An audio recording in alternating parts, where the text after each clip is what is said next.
application for Kenya Medical Training College KMTC March 2026 intake is ongoing. Interested Form 4 leavers from previous years up to 2024 are invited to apply through the Kenya Universities and Colleges Central Placement Service KUCCPS portal. Log into the application portal students.kuccps.ac.ke and submit your application. For application support or guidance, visit any KMTC campus or Huduma Center near you. Deadline is January 27th, 2026. Visit KUCCPS website www.kuccps.ac.ke for more information. Imagine 24/7 monitoring system voltage and frequency to ensure it's no more, no less. Welcome to National Control Center. This is where we control the country's power generation. These screens enable us to see the entire network, the generation, and the demand. They also enable us to achieve the balance. Everything has to be at the right frequency and right voltage within the right margins. Otherwise, we'll have poor customer power supply quality or even power system collapse. From Olkaria Geothermal, Seven Forks Hydros, and other generation sites, you have to generate power, transmit it, deliver it to the substations, all the way to the transformer, and finally to you. My name is Engineer Teacher Pamoja Twanga.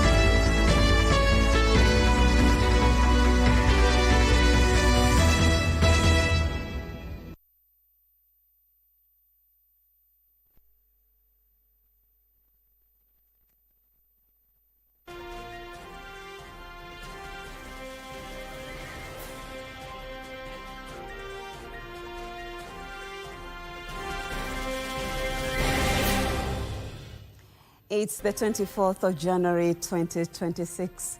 A warm welcome to the Legends Edition. Our reporters and editors have been working around the clock to bring you the latest news, including politics and sports.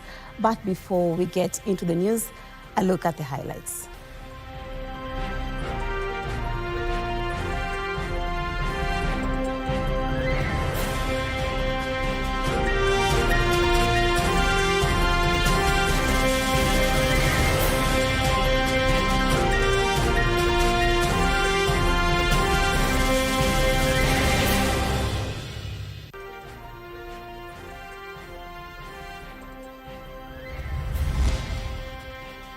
A deadly collision. One person dies after two trucks rammed into each other along Nairobi's southern bypass. Which way ODM? No end in sight for ongoing rifts within the Orange Party. And Jane finally rests. The family of a Kenyan woman silently buried in Saudi Arabia finds closure after laying her to rest on the family land in Kilifi.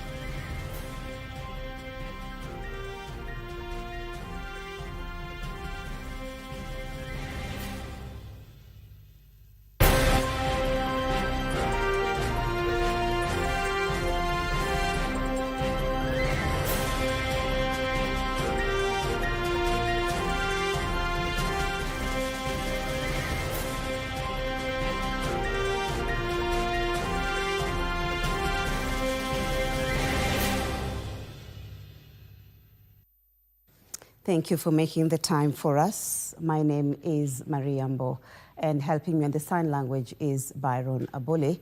We begin with that road crash where one person has died and another is nursing injuries after a tanker carrying jet fuel collided with a lorry and burst into flames along the southern bypass in Langata, that is in Nairobi County. Langata Sub-County Police Commander Pius Mwathi says the lorry driver died on the spot while the other driver who was driving the fuel tanker sustained injuries and was taken to the nearby hospital where he is now in a fair condition.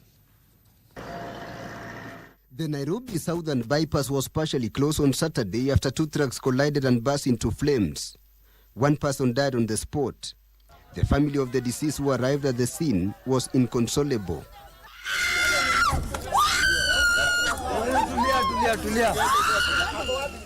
Eyewitnesses say the tanker driver was heading in the Kikuyu direction when he lost control of the vehicle after hitting a pavement and veered off his lane, colliding with a lorry and bursting into flames.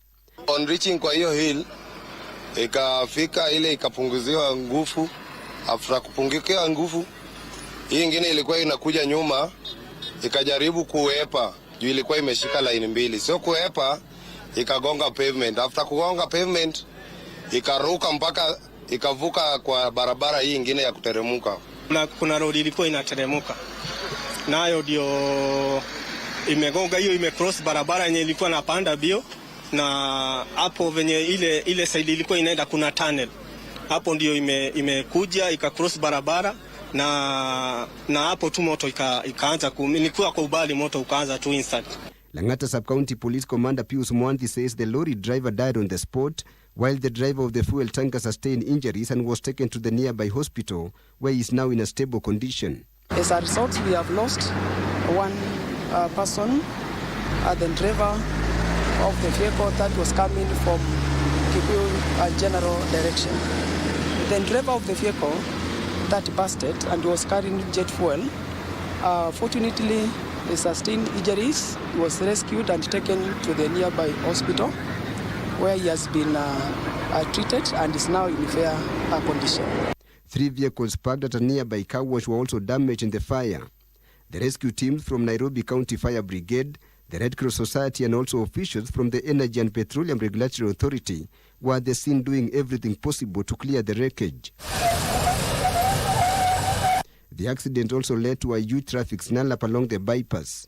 Mwanthi called on drivers to exercise caution on the roads to avoid accidents. I urge to the drivers is to be extremely careful, and I believe for you to be on public road, you are trained.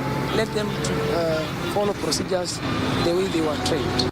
Tilio Marco for Legends Edition.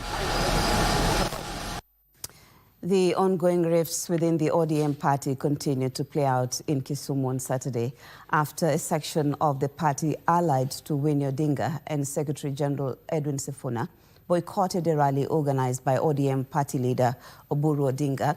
The party hierarchy appears divided on who should champion the ideals of the political outfit ahead of next year's general election.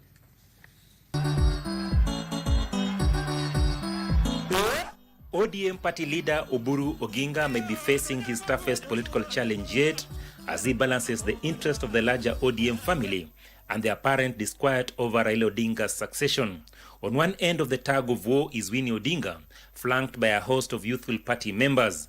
The latter skipped the party's Linda ground engagement in Kisumu, fueling the narrative that the battles within ODM could be bigger than first thought. The Kilifi Declaration and the pact that they have done for this community to lead this party to the next phase is endorsed by this crowd.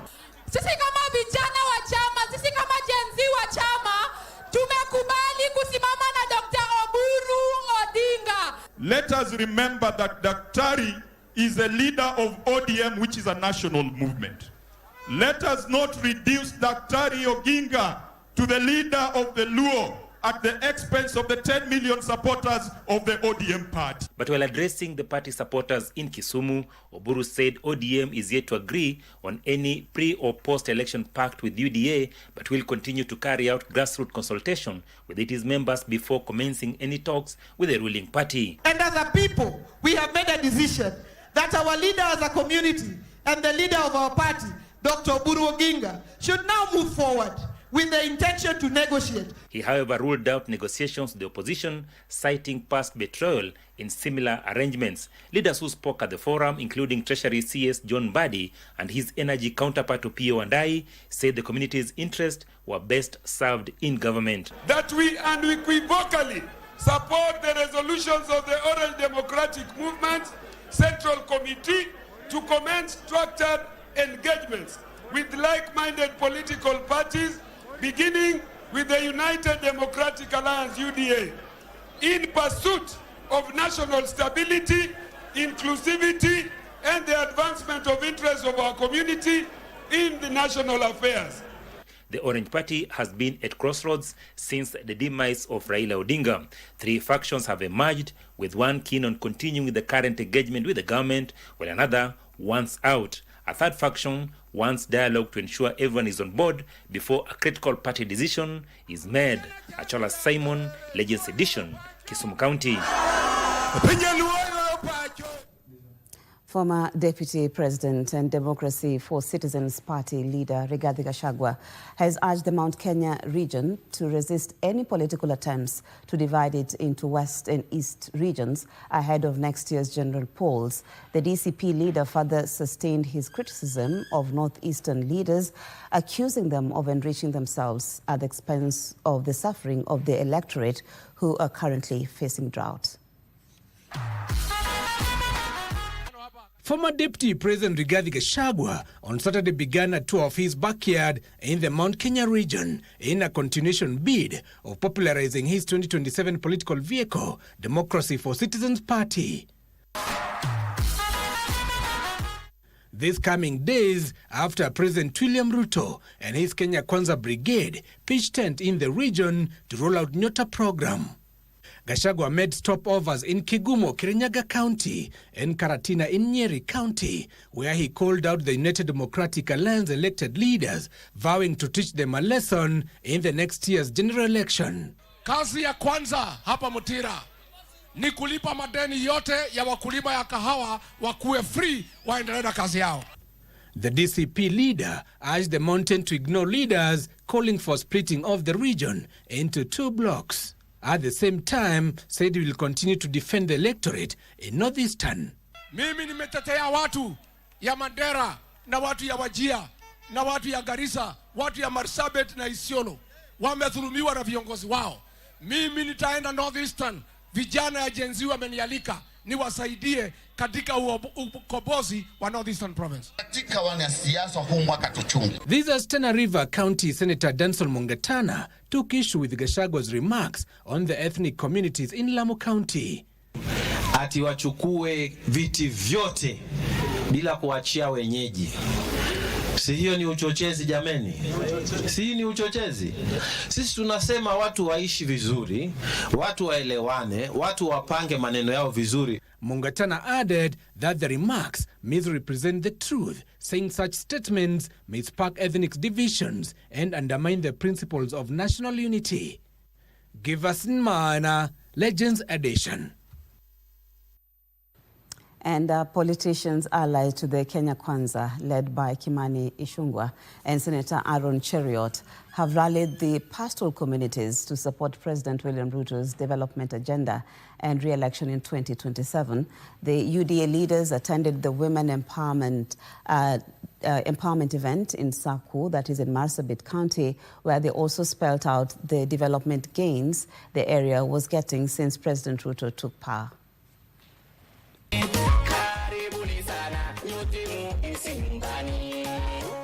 The national government and the county government of Marsabit joined together to empower at least 21 women groups in Saku constituency in a bid to strengthen grassroots enterprises. UDA leaders in attendance praising President William Ruto's transformative agenda, saying marginalized areas were also developing. sasa tunapewa ID card.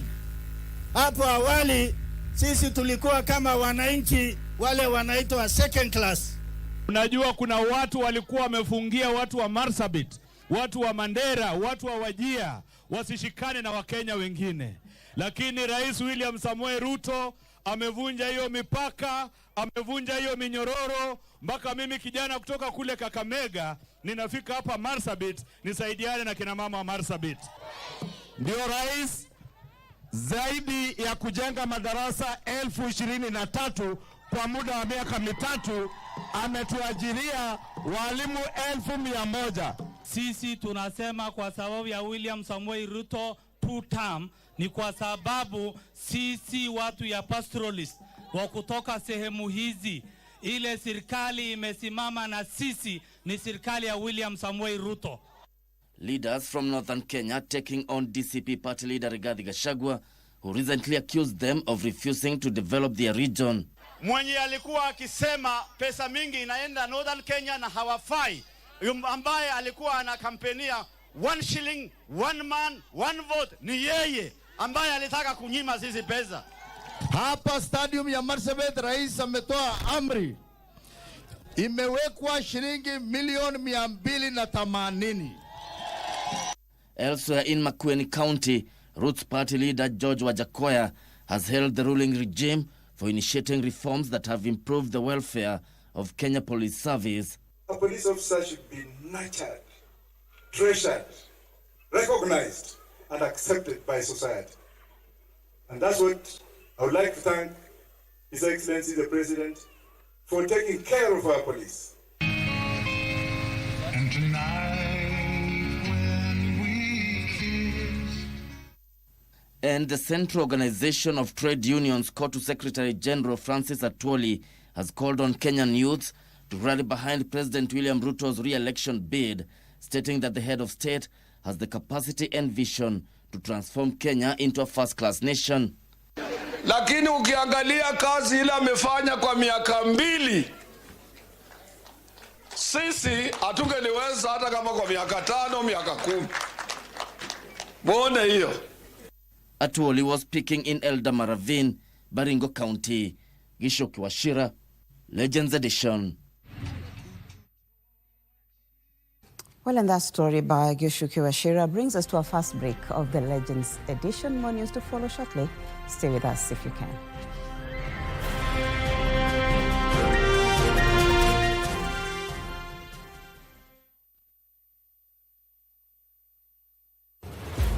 Guess how long line zetu za stima ziko?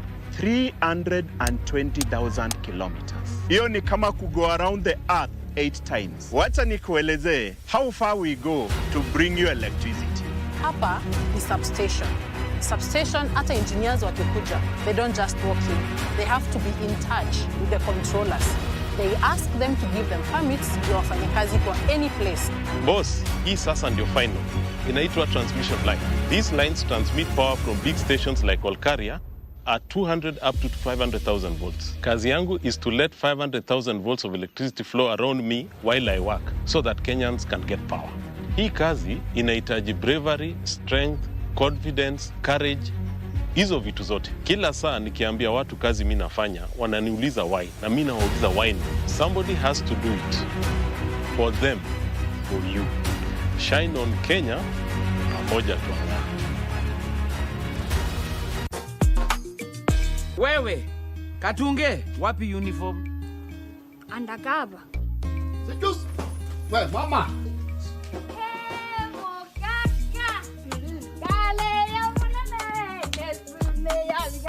Apia nade aje sasa. Mbona mtu kujiachilia freelancer balance hii? Nasikia nimebanwa kuanza supia hata kupumua. Unampigia nani magoti? Yes. Rudi pale ukatengeneze chapati. Na ndio waamini sitakuwa nakaa hapo. Mimi mambo ya kesi nimeachana naye. Na hiyo blouse yako ni mzuri. Tuache madhara wewe. Wewe nasitukanga namna hii. Uwepo wako uende nasi. Usiibe mtihani, utapatwa na mashaka. hata ukiniangalia ni wewe ninaambia. Kuwa asilimia kubwa ya vijana ulimwenguni hata nchini haina maadili. Nani alaumiwe? Serikali, shule ama wazazi? Kwa maoni yangu, naona wazazi ndio wanafaa walaumiwe. Kwa maoni yangu, hamna mtu yoyote ambaye anapaswa kulaumiwa. Mtoto wa mjini hajui kulima. Jitoto vya mjini vinajua kulima. Kaunti nambari 10 inaitwaje? Nakuru. Maajabu na miujiza.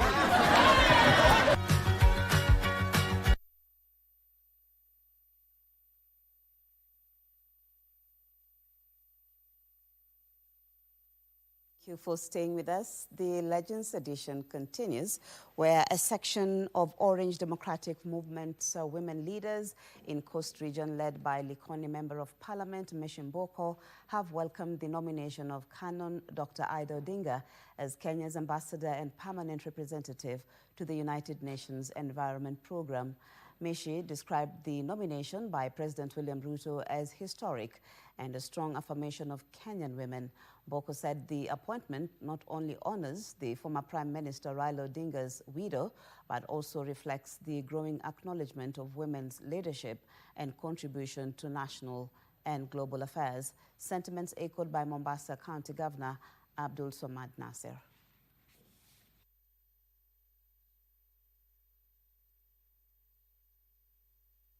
As women of ODM at the coast take immense pride in Mama Ida's achievements, her appointment is not only a personal milestone, but also a victory for women, educators and advocates of justice across the country.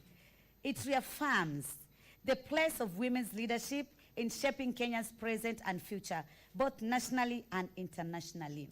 Kwanza, kando na kongole. Pili ni kusema ya kuwa Kenya imepata yule ambaye kwamba sio kustahiki peke yake, bali atainua uso wa Kenya nzima katika nyadhifa yake mpya na kumpatia kongole katika jambo hilo. The government has called on faith leaders and local communities to partner in sustaining peace and supporting development initiatives as security operations across parts of Rift Valley continue to record positive results. Internal Security and National Administration Principal Secretary Dr. Raymond Omolo, however, warned that peace gains can only be sustained through community cooperation. Speaking during a service at the Mogotio Seventh-day Adventist Church, Internal Security and National Administration Principal Secretary Dr. Raymond Omolo said government efforts to curb banditry and livestock theft in the Kerio Valley and the wider Rift Valley are bearing fruit. Omolo urged residents, elders and church leaders to promote unity, responsible citizenship and work closely with local security structures including Nyumba Kumi and village elders to help sustain the progress.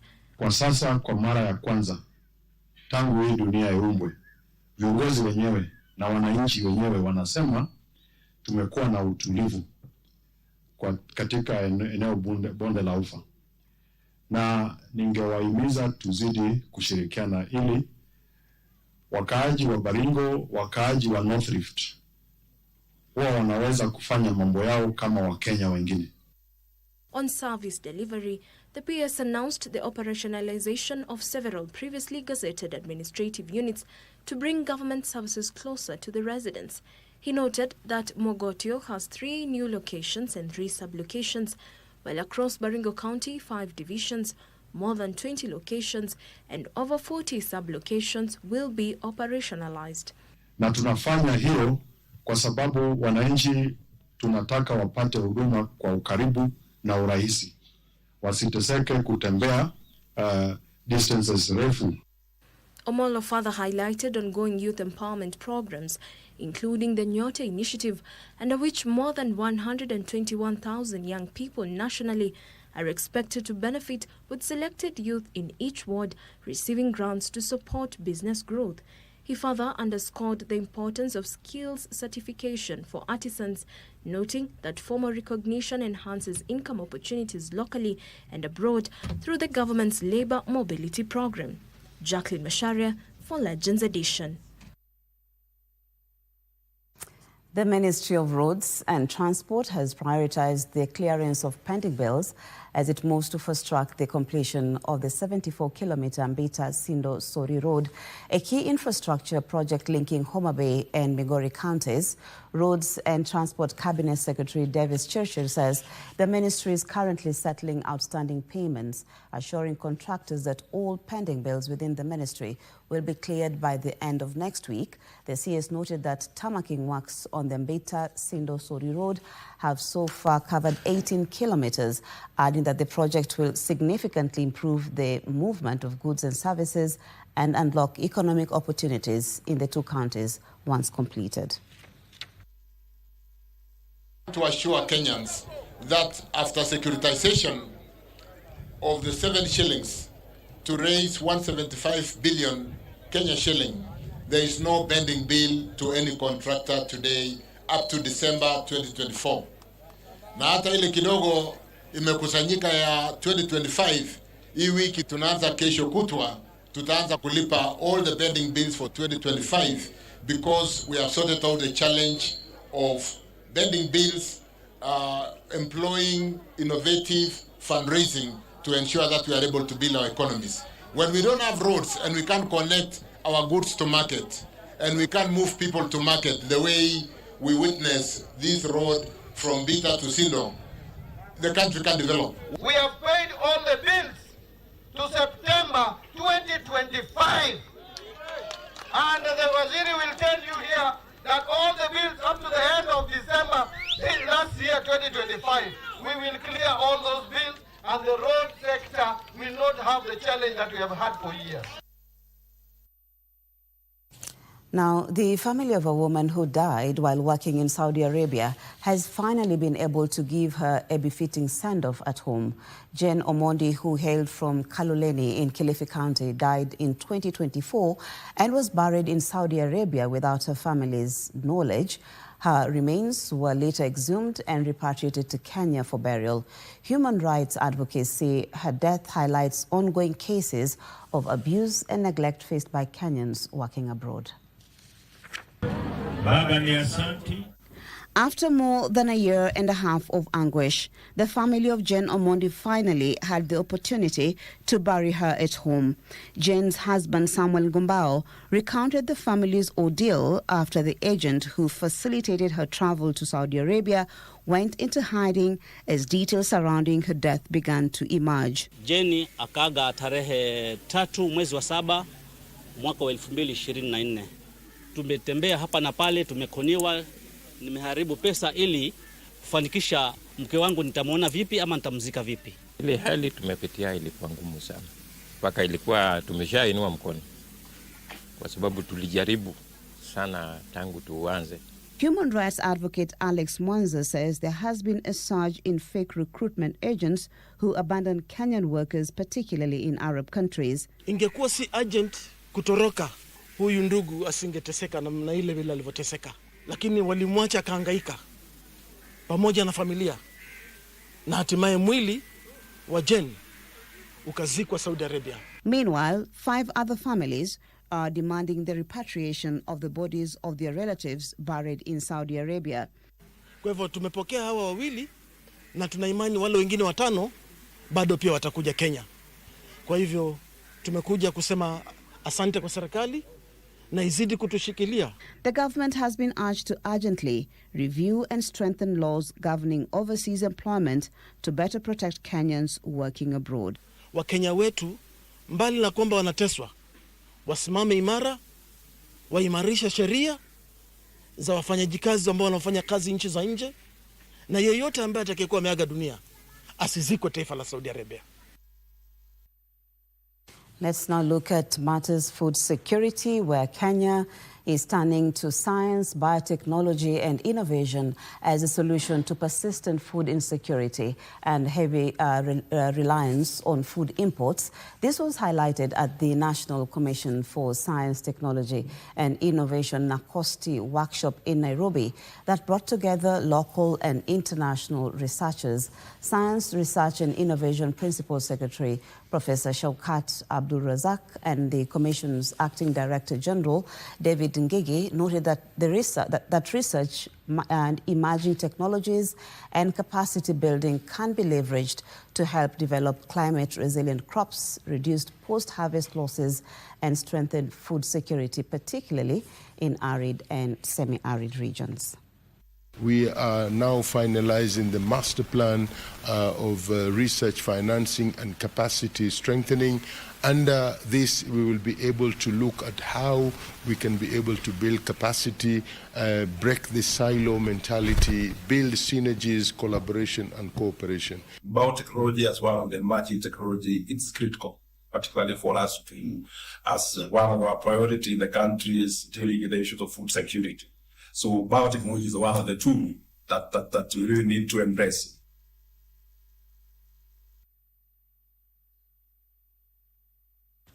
We now look at news making headlines across the counties, where the national government, in partnership with the World Bank and the government of Canada, is set to roll out a new program aimed at empowering young people across Kenya with skills and employment opportunities. Labour and Skills Development Principal Secretary Shadrach Mwadime spoke during a public forum in Voi, where he termed the initiative as one that is designed to ensure that no young person is left behind. This and other stories coming up in our local news roundup. Principal Secretary Shadrach Mwadime announced the new program by the government, the World Bank and the government of Canada that will focus on equipping young people with practical skills to enable them access employment opportunities both locally and beyond the borders. We are trying to ensure that about 100 young people who will attain that certificate, recognition of prior learning, are able to access the international labour market in Canada and other European countries. Meanwhile, the Kenya National Private Security Workers Union is calling on the national government to streamline this sector to facilitate better salaries, including allowances, which will empower them to benefit from initiatives such as the Affordable Housing Project. Lazima wale wako ofisi, bawabu wapewe mshahara yao, bawabu walipo overtime, environment yao ya kazi iangaliwe. Sekta ya bawabu tungependa sana kupata nyumba ndio watu wetu pia wajisikie kama Wakenya wengine wale. And a section of bodaboda riders in South B, Nairobi County are calling on security forces to launch a crackdown on criminal gangs who have been targeting their motorcycles, disrupting their livelihoods. Nimejaribu kuulizia nikampigia Masai, pikipiki yangu iko wapi? Akawa ashiki simu. Sasa wakati nikaona ashiki simu nikapigia ule ambaye ni tracker. Yule ambaye ameniwekea tracker kwa pikipiki. Wakati nimpigia nikamwambia nimeona pikipiki yangu imepotea, hebu niangalie pale iko wapi. Jambo tu aliniangalia akaniambia hiyo pikipiki nimeangalia iko Ruben, lakini juu niko jam ile Thika Road, wacha nichukue pikipiki na kuja mahali huko. Tumefuatilia pikipiki, tukamfuatilia tracker, ikatupeleka hadi Ruben, mahali inaitwa Transformer. Wangu hata wenye tunawaambianga tuchungie pikipiki, ukikuja kumuuliza anakujibu ina maana that ni kama pia kuna confidence utampeleka mahali. In Kisii County, university and college students from Bomachoge Chache constituency are calling for the introduction of an online bursary application system in the constituency and verification process fast-tracked to enable them clear their school fees and continue with their studies. Many constituencies have successfully embraced online platforms where bursary forms are applied for or downloaded, greatly improving efficiency and fairness. An electronic system would help promote equitable distribution, enhance transparency and accountability, and reduce opportunities for mismanagement of bursary funds. This even as National Assembly Transport and Infrastructure Committee Chairperson George Kariuki is calling for tougher penalties for traffic offenders to curb road carnage in the country. We do not want the ministry to be reactive. We want you to be active. We want you to engage a good gear and make sure that every traffic offender, every driver that is driving an unroadworthy vehicle is apprehended and punished. Finally, over 1,500 youth from Kamkunji constituency in Nairobi County are set to benefit from free studies via technical and business-related courses at the Kamkunji Technical College. The courses include driving, catering, beauty therapy, welding and plumbing. Na ndo tunataka kuwainua vijana wetu waende juu, wawe sio viongozi wa kesho, lakini waanze kuwa viongozi wa sasa, leo, kuendelea mbele. Mnajua kwamba katika siku zijazo kazi nyingi zitapotea. Watu wengi watapotea kwa sababu artificial intelligence sasa imeingia katika maendeleo na ujenzi wa kimataifa. Tusipojifunza mambo ya artificial intelligence na digital technology katika mwaka huu ambapo watu wanapambana, the fourth industrial revolution, hatutaachwa nyuma. Kamkunji Member of Parliament Yusuf Hassan has also urged the youth to consider taking artificial intelligence-related courses, including information technology, saying it is where the future is. Yusuf reporting for the Legends edition.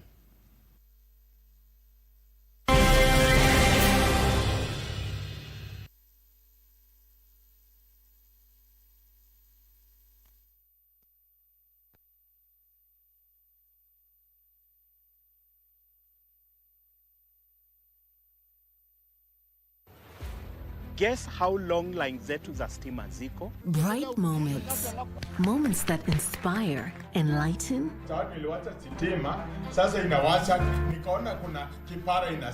and give hope, joy, and clarity.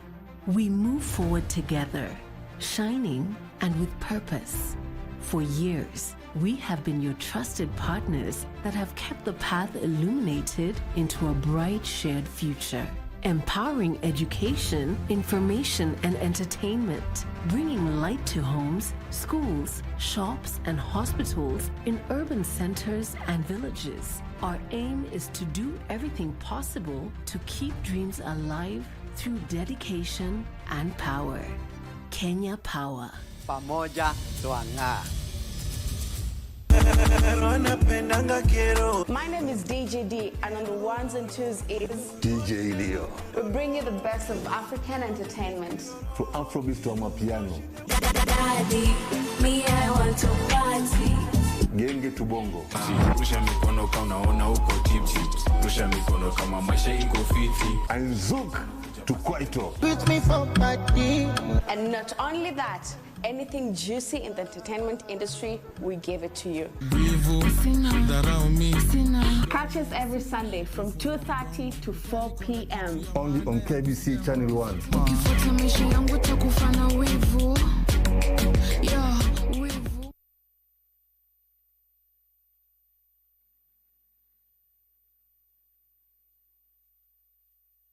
Welcome back. Well, it's now time for sports. Daniel Wahome, take it away. Thank you very much, Marie, and let's get going. And we start with the FKF Premier League, where Gor Mahia denied Bidco United a double over them this season after coming from behind to win 2-1 at the Kasarani Stadium and move 3 points clear of AFC Leopards at the top of the FKF Premier League table. Gor lost 1-0 to Bidco in their first meeting of the season, played on the 21st of September last year.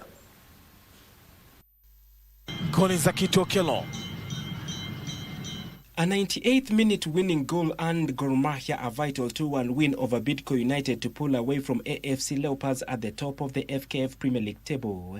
Bidco United were eager to complete a double over Kogalo and went ahead in the 26th minute and held on to that lead until the 63rd minute when Kogalo leveled the score. Nyota zamani BHM United ya pale Ghana. Ebenezer Dukwao. Natafuta mguu bado. Ebenezer Sifwa Inko!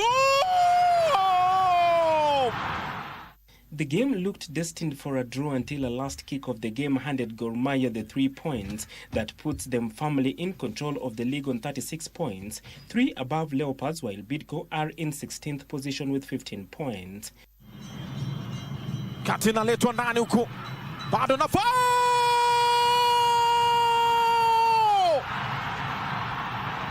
Ochuaga Paul!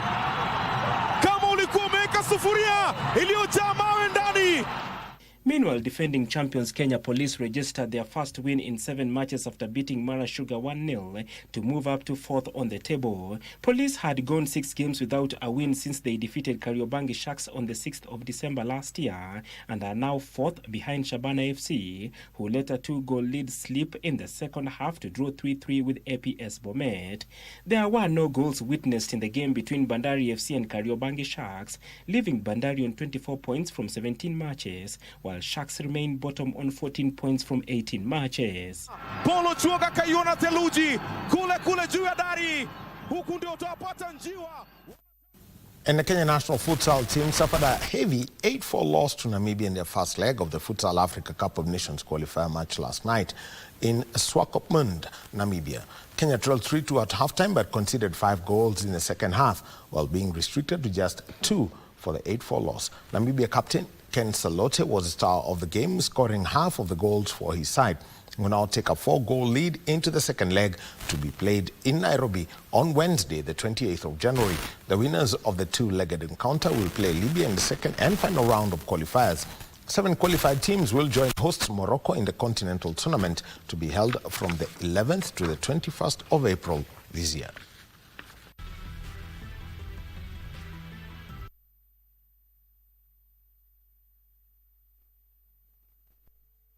And Nairobi United's new signings are set to make their debut in style in the CAF Confederation Cup Group B match against Tanzania's Azam FC, slated for tomorrow at the Nyayo National Stadium. Among the new signings is former Gor Mahia forward Benson Omala, who joined the club during the mid-season transfer window after parting ways with Cambodian side Visaha FC. The match will be aired live on KBC Channel 1 from 4 p.m. and also on our radio stations. I'll be telling you about that at the end of this bulletin. United have received a timely boost ahead of their crucial CAF Confederation Cup group stage encounter against Azam FC, with new signing Benson Omala available for selection.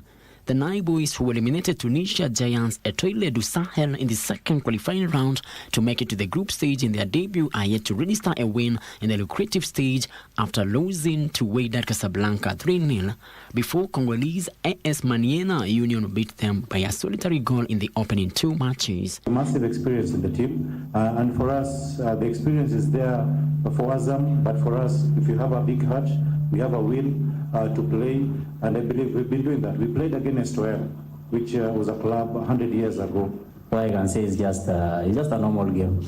But what I've learned from all those matches, from the players that I've played against, I think it's just a little bit of, let's say, to me, I can step up because I've played against so many experienced players. They are now more than determined to register their first win in front of their home fans, whom they are counting on for support in tomorrow's match.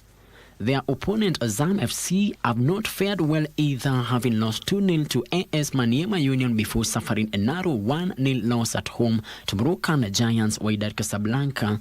The Tanzanian side eliminated KMTC 9-0 on aggregate to advance to the group stage of the CAF Confederations Cup.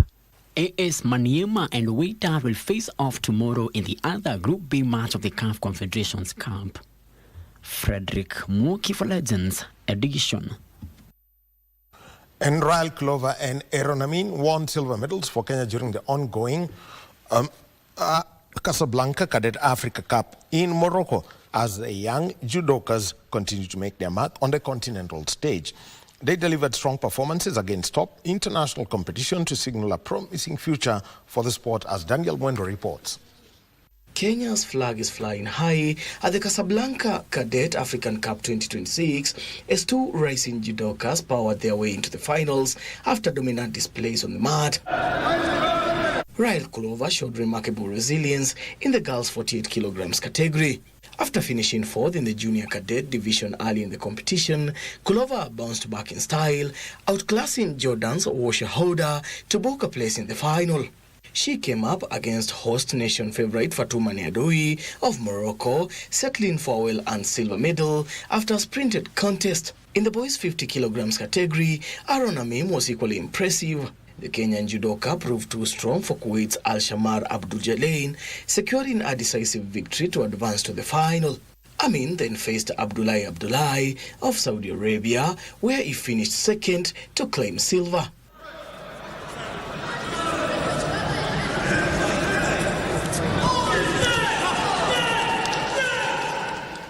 The championship has attracted 143 judokas from 26 countries, highlighting the high level of competition on display in Casablanca. Kenya is represented by a 12-member squad, with Clover and Amim leading the nation's medal charge.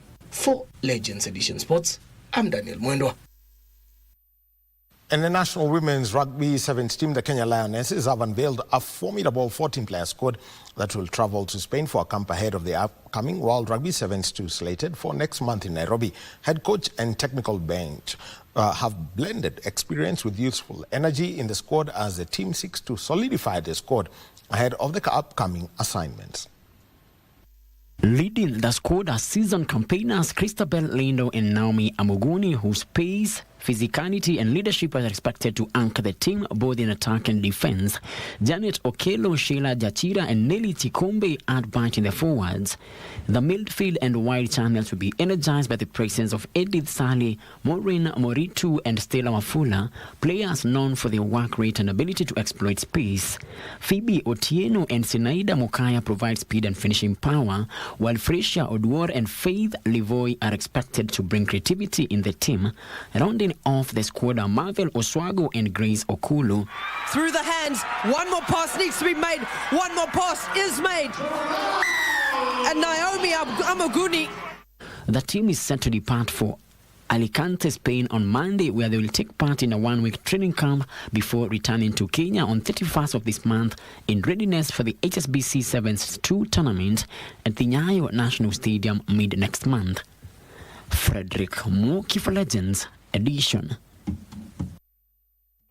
And Kabras Sugar maintained their unbeaten run in today's Kenya Cup matches when they drowned Nakuru RFC to consolidate their place at the top of the standings. The defending champions beat Nakuru 55-8 with 14 men after Ephraim Odwor was shown the red card. KCB also dominated their game against Kenyatta University's Black Blood, who they beat 45-3 on their own backyard despite being reduced to 14 men too when Rachel Wangila was red carded for a dangerous tackle.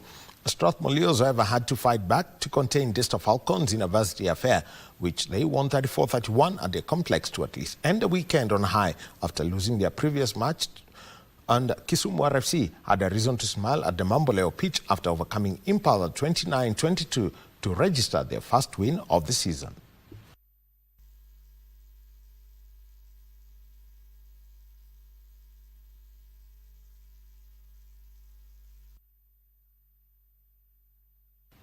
And young swimmers lit up the pool as Nairobi County staged the 12 years and over Level 1 swimming championship at the Kyoto School, with several standout performances recorded. Kyra McKenna, Kyle Kimani and Jess Otoma were among the top winners at the event that brought together more than 400 swimmers from across the country. Kyra McKenna dominated the girls 16 to 18 years old 400 meters freestyle, clocking 7 minutes, 01.99 seconds to emerge victorious ahead of Samantha Wajiko, who settled for second place. Not swimming for a long time is hard, but I think I've done my best, but I can do better than what I've done. Yeah. In the girls 18 years and over 400 meters freestyle, Jess Otoma swam unopposed, posting a winning time of 7 minutes, 33.97 seconds. My hopes were to cut down seconds, of which I have. I've just been swimming my own race, and it really did pay off because I've gotten 2 golds from both of my events. The boys 19 years and over 100 meters individual medley saw Simon Waweru clinch first place, with Kyle Kimani and Yanko Pio finishing second and third respectively. It was good. It was my first time actually. Before today I had no time. But I managed to swim a level 2 time. I saw my 124, which I'm happy about, and I believe there's room for improvement. The event is run at the auspice of the Nairobi Swimming Association, who are appealing to the Nairobi County Government and the Ministry of Sports to support the renovation of the Nyayo and Kasarani swimming pools. Kasarani is on its way down. It's catching up with Nyayo fast. At this rate, it's going to be emptied because the pumps are not working. The water is not circulating, and I mean, at this rate, And as the chairman of Nairobi, we are not going to stop until those two pools. The pressure is on now. According to Association Chairperson Teddy Wamuyu, the stall renovation are hindering the chances of bidding to host the African Zone 3 Swimming Championship and any other international assignments. Kenya is capable of hosting very senior events, very international events, as many international events as possible. But without these two pools working, we need the government to come to our help, get those two pools working, and the Stadium Management Board to get the act together. For Legends Edition Sports, I'm Daniel Mwendwa.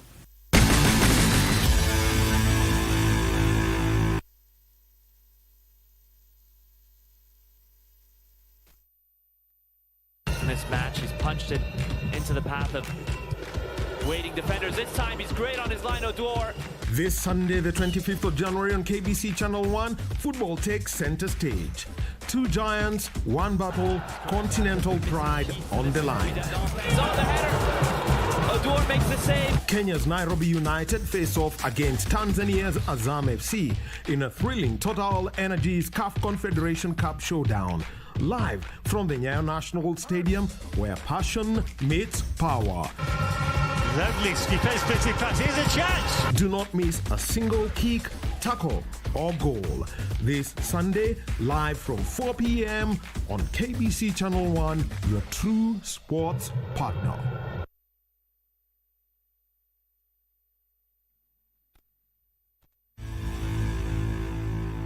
And welcome back. The presence of multiple Olympic and world champion Beatrice Chebet added prestige and excitement to the Tigoni family trail run, which saw Joseph Lusike, a night guard from Limuru, emerging victorious in the 21-kilometer race. The event attracted a diverse group of participants, including children, parents and staff from Woodland Star International School and Brackenhurst, as well as members of the public. Runners also enjoyed scenic forest trails besides running. The run, organized by Brackenhurst at Woodland Star International School, was themed around community, joy, movement, and vibrant memories to promote physical fitness.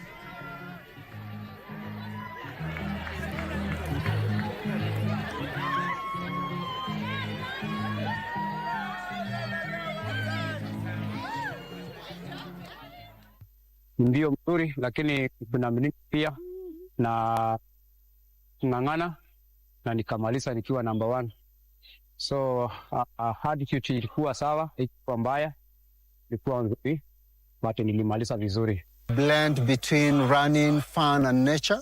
And here we have 7 different colors where we sprinkle to someone who is running, to participants, so that they can have so many colors by the end of the race. The colors we have represents different nationalities, different cultures across the world. To inspire the other generation, I'm here to make like it's possible for each and every one of us to run, to make fit, for our good health. And the Kenya Basketball National League, which was scheduled to tip off today, has been rescheduled till the 6th of February next month.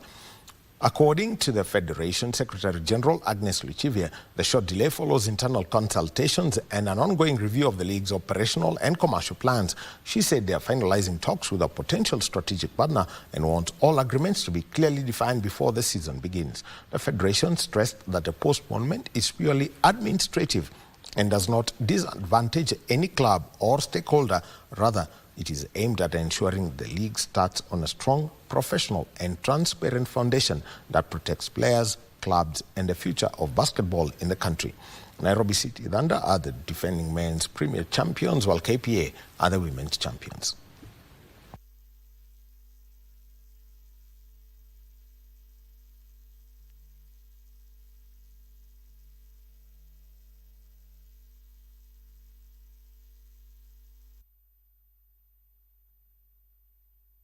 And on a dusty training pitch where dreams are often born before dawn, 13-year-old Faisal Jetwa is quietly writing his own football story, one defined by discipline, sacrifice and belief.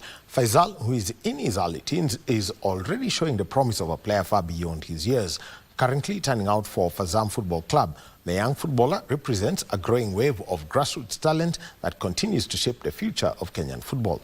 Daniel Mwendwa has a story. Faisal's journey began at just 9 years old when his passion for the game took root. Like many young players, he started by kicking a ball for fun, but it quickly became clear that football was more just a pastime. I realized that I love football and it's my passion.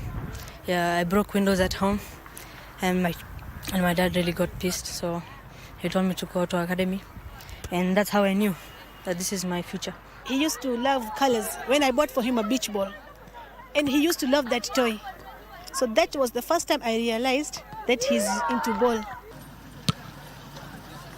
His natural ability and hunger to learn earned him a place at the Agakoro club, where he spent several formative years developing his skills. Agakoro was a good academy, like I said. Yeah, they taught me a lot of stuff. And after Agakoro, we realized our coach had come here. So he told us to also come here, and we came. Tumekuwa na yeye Agakoro. Anaendelea, alikuwa anafanya vizuri. Sasa hapa vile tumekuja pia akaamua, unajua demo anaendelea kugrow, akili pia inakuwa. Sasa hapa saa hii anafanya vizuri sana. Late last year, his steady progress opened a new chapter when he joined Fazam Football Club, a move seen as a significant step in his young career. Life is fun, the facilities are nice, and the coaches are also nice. I have played a lot of games, I've scored a lot of goals, I've given some assists also. Yeah, got some man of the matches. Behind his rising journey is the unwavering support of his mother, Zaida Ahmed, whose belief has been central to his progress. Sometimes I miss so many events. It's fine, but it's fine because what I know, everything is going to pay. And as long as your kid is happy, and he's doing everything with his own heart, he's following his passion. So yeah. Like many parents of emerging talents, she has had to balance school, training schedules, and personal sacrifices to ensure her son realizes his dreams. As Kenya continues to invest in grassroots football, stories like Faisal's highlights the importance of structured youth systems and mentorship. Unajua watoto kila mtu ako na talent yake. Akitaka kucheza football, tusikuwe tunawazuia. Yani uwezi jua baadaye. Support your kid. You know, if you don't support your child, what the child will do, he'll go to other way and he'll do whatever he wants. So I want all the parents to support the kids. If they're small, you go and drop them, pick up, make it easy for them. From community clubs to organized academies, young players are increasingly finding pathways to nurture their talent. For Legends Edition, I'm Daniel Mwendwa. Thank you, Daniel Mwendwa, for that story. One thing about the young ones, they love running in the sun for whatever reason.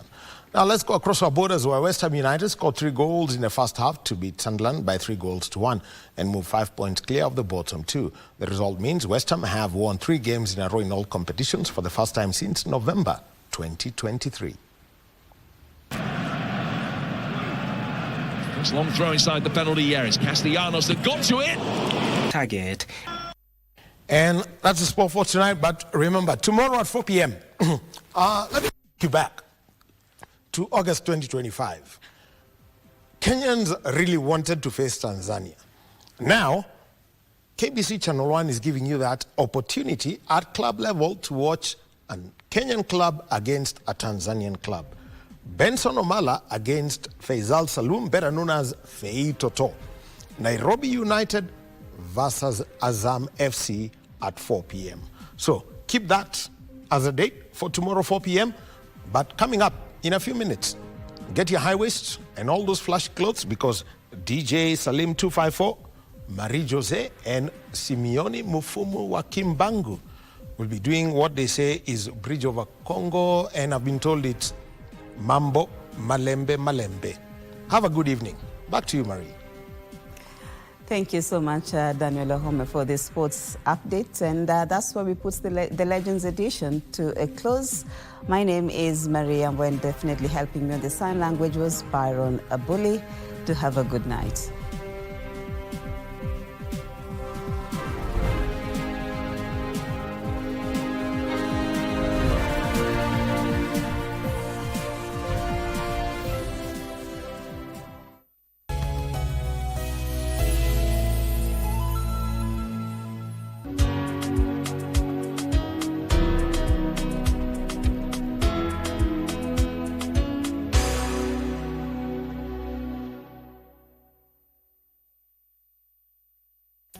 Saa hii ukidial *419# option 4 ama uingie kwa tushinde.com, hakuna probox. Jaribu. Ni ukweli. Yaani nimeshaingia na ndio tunafieka.